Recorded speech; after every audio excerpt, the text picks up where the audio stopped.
Starting with the affirmative team, our first constructive speech. Hi, my name is Ayan, and I am on the affirmative team. Fighting for social networking is a good influence. First of all, every social media site is getting bigger and bigger and important every year. Every day. Nowadays, people are using social media more than ever. Right now in North America, about 274 million people use social media each day. Also, the +1 button on Google is used about 5 billion times a day. That shows that many people love social media. The number of likes in late 2012 posted on Facebook were 2.7 million. Social media has gotten so popular that an average person uses social media for 15 hours a month. Most social media sites are positive in many ways. Yeah. When you said that they're on for 15 hours a day, isn't that a bad thing? 15 hours a month. 15 hours a month? Isn't that a bad thing? Shouldn't they be outside more than being on the computer? Well, social media can be used in many positive ways for learning and studying for tests and researching. For example, the average, according to the statisticbrain.com, the average number of tweets per day is about 190 million. Facebook is used in many positive ways. For example, people can connect to their family, friends, and even old classmates. It's really important to be in touch with your family or old friends. Also, you can raise money for fundraisers and cancer research on the computer. Also, for example, our 6th grade fundraiser, we could get the word around so people can give us donations or support. I'm Amanda and I am with the negative team. I am fighting against the resolution that social networking is a positive influence on our society. First, I would like to refute some things that my opponent Ayan said. He said that now, with social networking, you don't have to waste the time to write a letter to your friend or family. Well, actually, you can email your friends and family, and email isn't considered a social network. So now users are on social networking for 18% of the time. So everything that I'm going to state is going on 18% of the time in the child brain. There are 3.5 new threats per second on social networking. That means there are 12,600 new threats per hour. And that, like he said, you can delete the comment, but you still read it. And he says that you don't care who you are, but that's what all suicides are. They all do it because of their self-confidence. So that technically does not apply. And maybe because one kid gets the threat doesn't mean that other kids aren't going to see it. Other kids are going to see it and maybe look at their self-image differently too.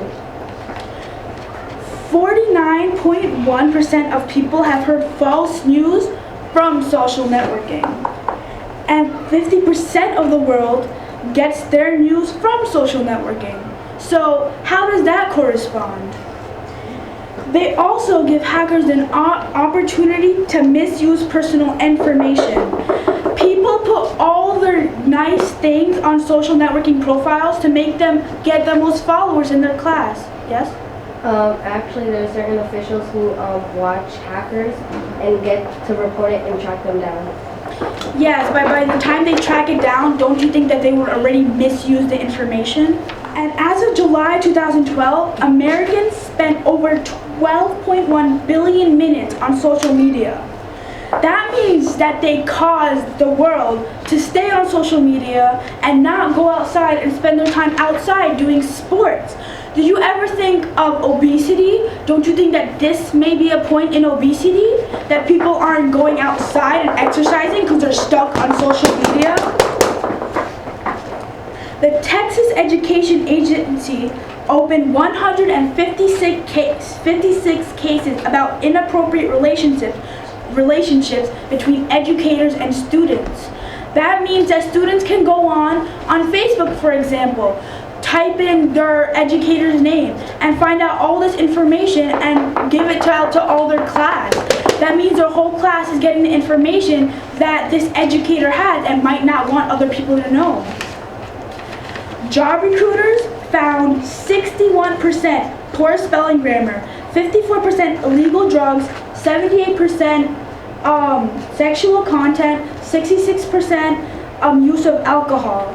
I know I'm not a parent, but I don't want my kid doing social networking if this is going to happen when they go looking for a job.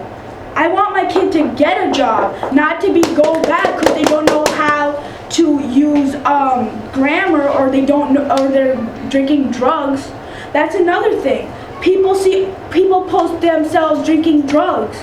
They suddenly think it's cool. They all do it. And then this is what it leads up to. Students in California, New York City, and New York City posted photos of standardized tests so that people in other cities see the test and cheat. Don't you think that this can be a jump? For many reasons and more, this is why social networking is a negative influence. Okay. Second constructive speech, affirmative team. Hi, my name is Kayla, and I'll be representing the affirmative team on whether or not on why social networking has a positive influence. First of all, I'd like to refute what my opponent Amanda said. Obesity. Think about it. Right now in New York City, they're taking away the big gulps and reducing so it'll help reduce the fact of obesity. And on Facebook or anything, you could post to your friends that they could come over, or you could post exercise videos. And plus, companies have pages about that, which gives them tips. They could post in healthy foods and all that stuff. In cyberbullying, yes, it's a big problem. Yeah, but kids are being taught on whether or not how to deal with it, confront it, tell a parent or a friend or a teacher. Sit down, please. Like Shaw Avenue, right now they have the CAPS program. It tells us about how to confront it, how to deal with it, and what happens, how to deal against it. Yes? But if you confront it, kids might bully you. And like if people try helping people who get bullied, they might start picking on them. Yeah, also, but think about it, we have psychologists. They help us do that. People won't know unless you tell them and if you feel comfortable with that person on that right now. Well, also, she said that people could steal your identity. Like I said before, there are officials who track them now. Yeah, but jobs. Yes, that's a big problem in this country right now with jobs. Through there's a Facebook application called a social job. 50% of those people who are on that application find their job, and they're going through the hiring process. And all over the social media, as I was saying, 1 out of 3 people on the social media find their job. Also, power in numbers. We could create more power with the social media. Like the Coding 2012, it's by an organization called the Invisible Children that created awareness for this man named Cody. Yeah, he might not have been captured, but yes, we know about him, and we created publicity, and $20 million were created for this organization. Also, something that happened recently, the Hurricane Sandy. There's this the COM 30 organization that raised $6,000 for their organization, that raised money for their organization to donate to the Red Cross. Also, people posted on Facebook, Twitter, and Instagram, and they also helped communities to feed them, people without food, power, or electricity. Yeah, social media, we can help this country. We can help this country and help each other out. So, by this and many more reasons more, this is why this.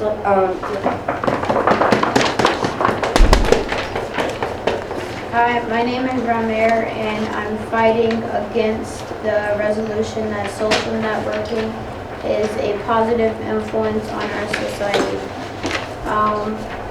Social networking can spread unreliable information very fast.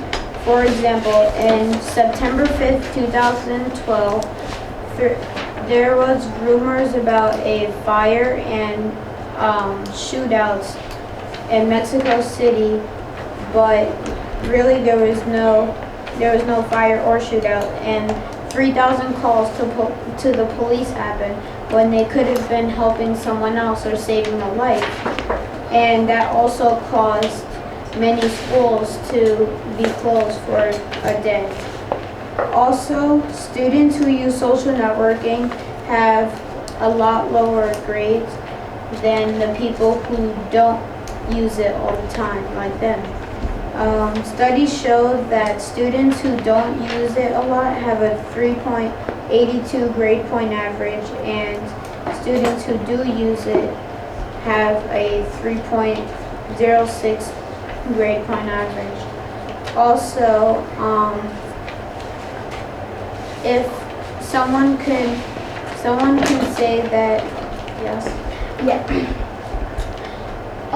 You're saying that social media sites, if you're always on social media, that can lower your grades. On social media sites, you can text your friends or say, oh, let's meet and have a study meet and let's study this. Okay, but you wouldn't be studying on the social media, and if you use it a lot, then you might forget the things that you learned in school that you would be learning on the test. Also, celebrities, their fans, they can be like, they can really love their fans, and then they will say like, if you don't text me, I will commit suicide. Like, if you don't respond back to me. Facebook, it only took Facebook 2 years just to get 50 million users. That means that people thought that Facebook was very popular and they used it a lot, and they could have been doing something else during their time. For example, finding a job instead of just being on social networking and talking to their friends. Yes. Yeah, but on social networking like Facebook, 1 out of 3 people find their jobs there. And yeah, they might have gone around it all over, but that's time consuming. They could have been doing something else, plus not wasting their money on gasoline. Yeah, but if they could do anything, well, they can do something else while they're on social networking. And sometimes when you're on social networking, you could post something that's bad. For example, like Amanda Todd, when she posted a picture of herself naked, she got bullied and then she committed suicide. If you would post something that was like bad about yourself, then when you're trying to get the job, they can find it there, and then you might not get that job. So social networking could actually ruin your chances for it. For these reasons and many more, I feel that the negative team has won this debate.